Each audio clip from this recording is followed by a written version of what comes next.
catch up. So if your compressor tank is at fill up 500 gallons of air at 175 psi, you check it. It comes out of this.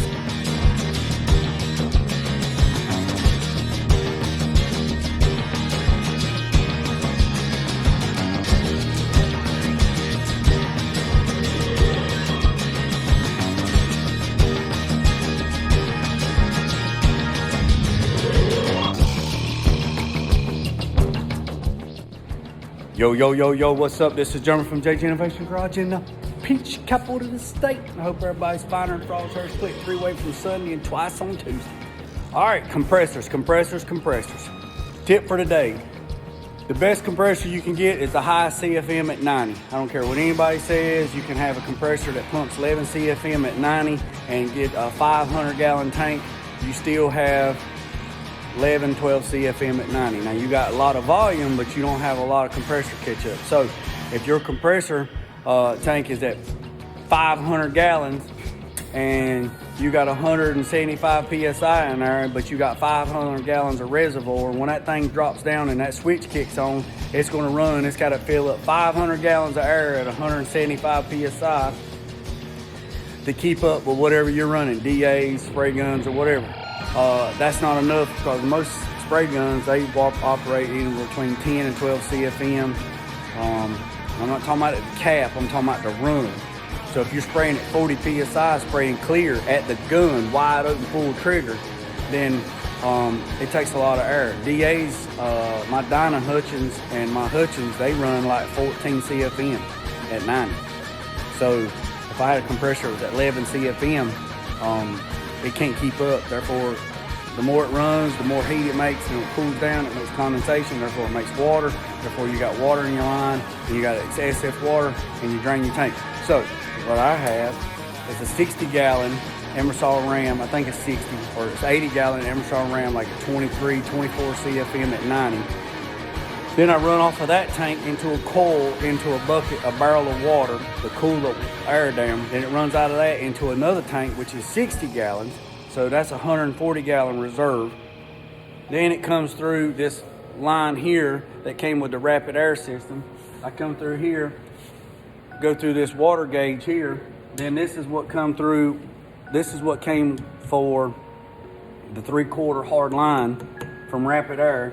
It comes through that. Once it comes through this, I have another gauge. So I have 100 PSI on here, and it's right at 100 on there. So I don't have any pressure, no friction drop from here to there.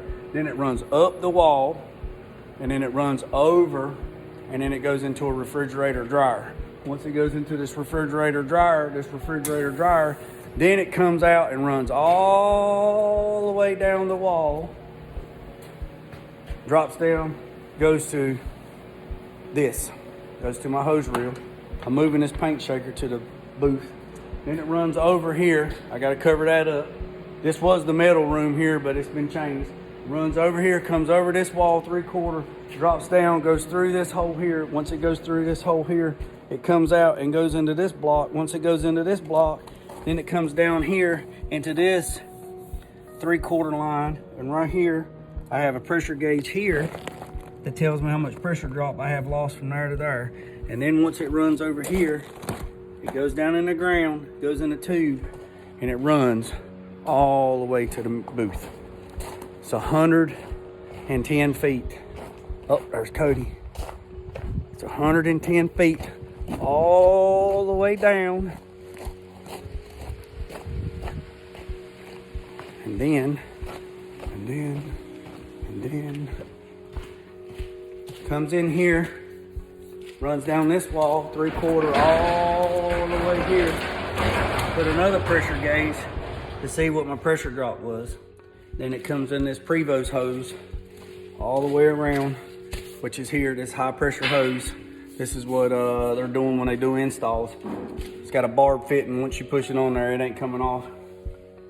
Then it comes out, comes in here, runs in through this system, this, and goes through the condensate bag, runs up through the condensate bag, have another pressure gauge to check it. Then it comes out of this, runs all the way out of here, all the way back down into the tank. And then the air in the tank should be clean, dry, nothing in it. Comes out of here, goes through this line, goes over here, drops down. And then got these high pressure hoses, which put the fittings on, and there it is. And another gauge here to see what the pressure drop is. Got a dump valve here in case I need it. And it runs all the way across to this one. Another high pressure hose. And this hose here is gonna run through this wall, come into here into the mixing room, and gonna put the shaker right there. So we got the lights on in the mixing room yesterday, right there, and the lights on in here. So there's your sealer chart. If anybody wanted to know the filters, this is what the filters are. It's not what I wanted to do, but it'll work for now. Put booth coating on the fans at least. Put these exhaust filters and just stripped it, picture window, done that.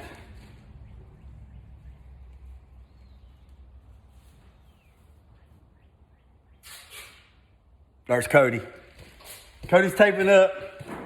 The dirt in that floor didn't come in, so we put Lowe's Tyvek down, keep the stuff off. Cody's gonna get that bed taped up. While he's doing that, I'm going to get some other stuff going, and hopefully we can get some primer, some high bill sprayed today.